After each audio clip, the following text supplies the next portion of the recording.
Some people will look at these rates and go, wait a minute, I'm not even getting close to this, or I'm getting way over this, right? Welcome to This Week in Trucking, the podcast that tells you what you need to know about the freight market for the week. My name is Caroline, and today we're going to talk about diesel prices, get a quick look at what the different freight markets look like across the country, and look at a listener comment. If you like this kind of content and you want to get more information and insight into how to better run your trucking business, go ahead and like and subscribe, and let me know what you think about this shorter version of our podcast in the comments below. Let's first take a look at the different spot markets for the week. As a reminder, we're always using the spotter index. This is a measure of profitability per hour. So remember that this actually doesn't reflect the rate per mile. It's just reflecting how much you can make in different markets per hour. And that takes into account all kinds of metrics about profitability. If you want to learn more, go to spotter.ai. But here it looks like the van market is doing really well out in California, Nevada, and Arizona, with a couple of other really hot markets in Idaho and Oregon. Still have pretty strong markets up in the northern Midwest, again, Minnesota and North Dakota, but it really is out west today where we're seeing the most profitability. You can see that Los Angeles actually increased quite a bit, as well as Portland, Oregon, in terms of profitability in the last day.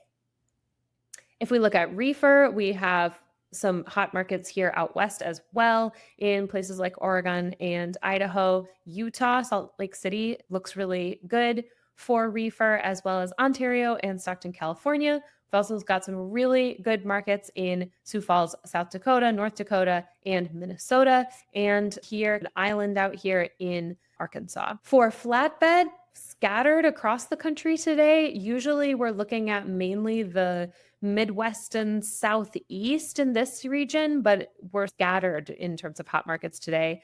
Looks like out west, you've got some good markets in Portland and Seattle, Michigan, Minnesota, South Dakota, as well as some places in Indiana and West Virginia. Tennessee, Memphis looks pretty good. And then out on the East Coast, the southern Atlantic coast in North Carolina and South Carolina look pretty good for flatbed. We'll take a look at diesel prices.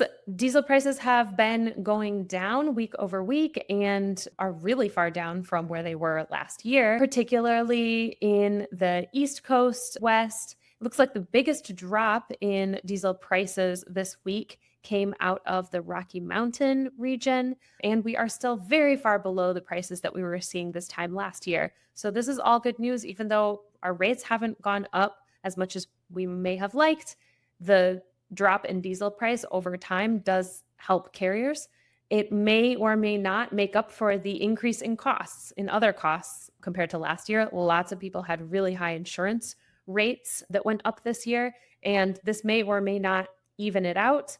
People are also experiencing different ranges of rates across the country and across time. And so this may or may not make up for that fact, but it is good news for trucking business owners when diesel prices go down and stay down. Looking at the national spot rates, according to DAT Trendlines, we're looking at pretty flat rates per mile across van, flatbed, and reefer.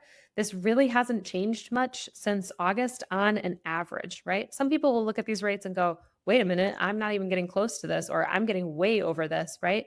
It really varies depending on what kind of cargo you haul, what kind of equipment you have, what kind of relationships do you have with your customers? Do you have some dedicated lanes? Are you only working on the spot market? So all of this depends, all of those factors work into this average that DAT is able to find. But typically, we would see that we'd get a little bit of holiday relief. Lots of people don't want to work on the holidays, and because there are fewer people and fewer trucks out on the road that are available to haul loads, then rates should go up during that time. But a lot of people don't want to work that anyway, so it might not affect you. And then we're coming into the low season of trucking in seasonal terms throughout the year. Most of the time, the first quarter of the year is the toughest time of the year in trucking. So make sure that if you're able to, you're setting aside some cash for a rainy day. that you can use to get through those tough months, and that you're setting yourself up for success with good relationships with customers and keeping an eye on what we're publishing on our podcast so you can get even more insight into what strategies you can use to improve your business. We got a nice listener comment from our last episode with Chase Barber at Edison Motors. So this comment says, fair disclosure, I'm a huge fan of Edison Motors diesel/electric trucks, so I'm biased. But my observation is that OTR should stay diesel only, city drayage can be full electric, and heavy vocational trucks are the best use case for diesel electric like Edison. Edison is a huge proponent of common sense right to repair, so their trucks are designed by mechanics using the most practical parts they can find. I love this comment because I think it really encapsulates what we were talking about with Chase, that there are different technologies out there. Technology is changing so quickly as well. And so there are a lot of really good use cases and ways that we can implement this technology in different situations depending on the context.